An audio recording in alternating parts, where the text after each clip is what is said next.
Do you ever stumble across something on the internet that's relatively good quality but somehow has an extremely low amount of traction? I call these tiny places digital micro-communities. Within them we find some extremely interesting stuff, like with this example, a tweet from Edward Norton responding to a critic from a fan in a lighthearted way.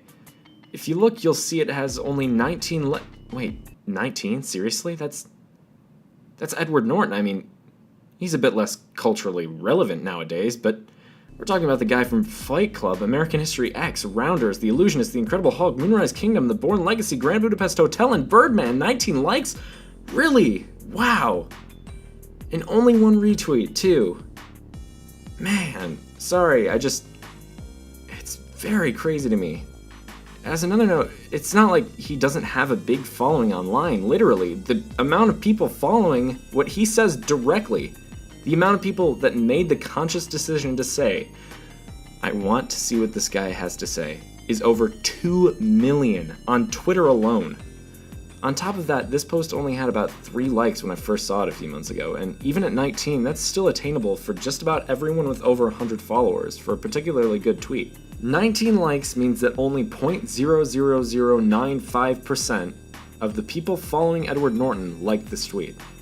Micro-communities don't need to be that small either, just a relatively self-contained and tiny thing. As weird as it might seem, being self-contained and obscure on the internet is almost the same as being barely visible at all.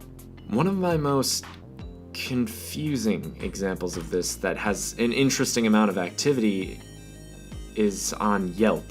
Yeah, that's right, the place for shouting angrily and broken reviewing restaurants in an empirical and objective scale, has a whole colony of activity hiding right under our noses. If, instead of just searching for a good restaurant nearby, you click on the talk button underneath the search, you'll be whisked away into a strange, location-based community that you probably never knew existed.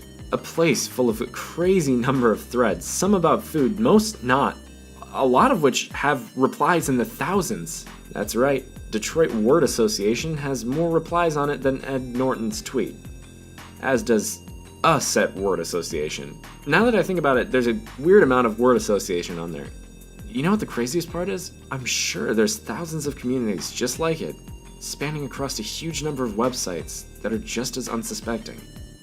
Another example of micro-interactions I find interesting from a less tangible point is when content with relatively low impression count has comments on it. I don't know what it is. There's something comforting, or I guess maybe horrific, depending on how you look at it, about someone taking the time to comment on something in which they know they probably won't get a huge amount of recognition. Of course, on the other end of the spectrum, the horrific one is, oh god, I didn't think anyone would even see this random one-off post, let alone comment on it.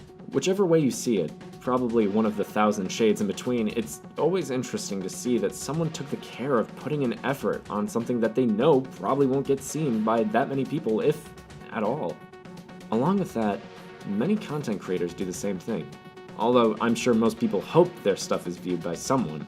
It's crazy the amount of high-quality visual, auditory, or textual experiences that never make it past 500, 150, 10, 5, or any views, or listens, or upvotes. I can't tell you how many times I've fallen down some websites' built-in channels for finding obscure stuff, been downright taken aback by how good something was and thought, this should have more views, or this needs a bigger audience, or if only they made any money off of this stuff. It's like a universe of content, impossible to really fully explore, ever expanding and full of places no one will ever see. Not even you.